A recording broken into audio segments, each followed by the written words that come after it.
a good fantasy series. How did you get in here? I'm thinking along the lines of Tamora Pierce, Princess Bride. Here, read Graceling. Nah.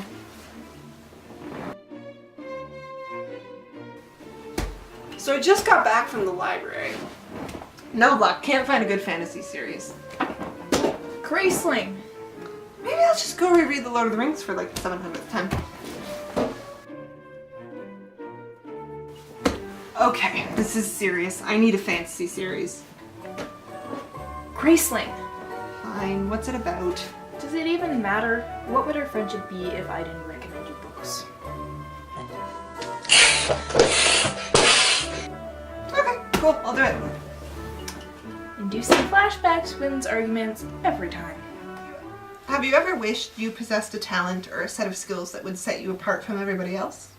Welcome to Graceling, a book that combines both the fantasy and superhero genres. Graceling is a big depart from the usual teen fiction fantasy things that you normally stumble upon. It's a little more Tamora Pierce than Tolkien or George R.R. Martin. What do we usually make fun of? Twilight, Juliet Immortal, Erotica? Yeah, we do that, don't we? Our basic setting is as follows. In this book, there are 7 kingdoms, 7 kings, and occasionally children are born with eyes of 2 different colors. Did you know that having gold flecks in your eyes is actually a sign of kidney problems? Yeah. These kids are called Gracelings, and with these crazy peepers comes a crazy responsibility, and by that, we mean superpowers. Seriously though, graces range from useful things like carpentry to hunting to not so useful things like being able to tie a cherry stem with your teeth to bending your elbows in weird ways. In most countries, when a child is born with a grace, they are given to the king. If the king finds their grace useful, they become the king's property and are his for life. In our heroine's case, she's graced with killing, meaning that she is now the best assassin in the whole wide world.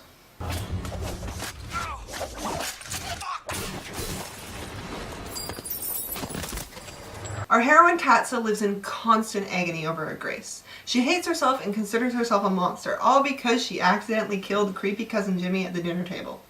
She also lives in constant fear of King Randa, who forces her to go out and brutalize people who disobey him. Basically, she's like his Kraken. You don't want to pay your taxes? Release the Kraken! You don't want to marry off your daughter to that creepy guy over there? Release the Kraken! You just wanted to say release the Kraken. I can neither confirm nor deny that statement. But there is the secret life of Katsa.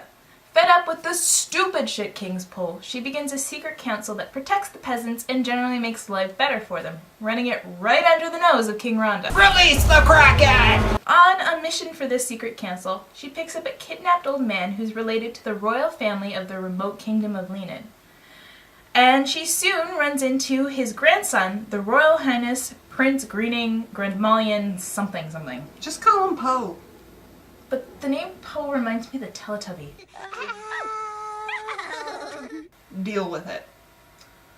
Poe is a grace fighter, meaning that he can offer Katsa her first real challenge when fighting. And the two of them become friends based off their mutual need to pummel someone who doesn't crumple into a crying heap at the first blow. And we all know where this is going. Please don't. And can you feel the love tonight? You have a strange need to relate books to Disney songs, don't you? Consider it a gift. The majority of Graceling follows Katsa and Poe as they try to solve the mystery of why Grandfather Leonid was kidnapped and by whom. This leads us to the other remote kingdom of Monsey with the evil King Lek, a Graceling whose lies are always believed, no matter who you hear them from.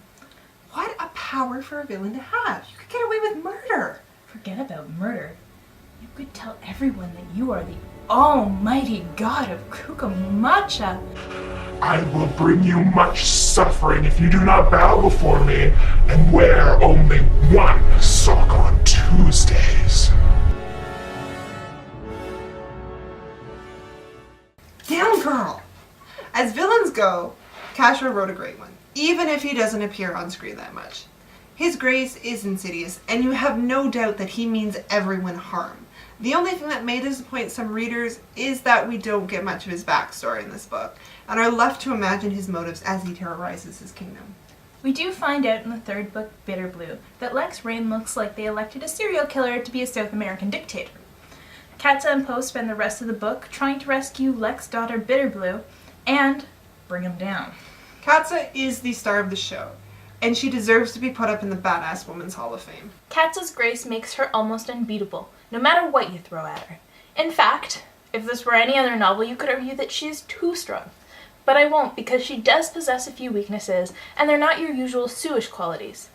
She's not clumsy, and she's not just too nice. Her faults are believable given her character. Cashore gets major points because Katza could have easily turned into a Mary Sue. Poe has his own interesting backstory, which we're not going to get into because of spoilers. But he makes a great companion for Katza, and he is definitely wiser than she is and brings out her good side.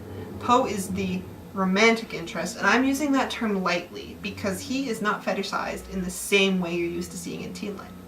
Cashore focuses on the connections between the characters and not speeding them off to their happy ever after married with 2.5 kids. You have to really give her kudos. Graceling is her first novel, and she manages to avoid most of the cliches that you're used to seeing, including insta-love, marriage, royalty glamour, and superficial problems. I personally find it really refreshing that you could replace romance in this book with friendship and have the plot turn out exactly the same.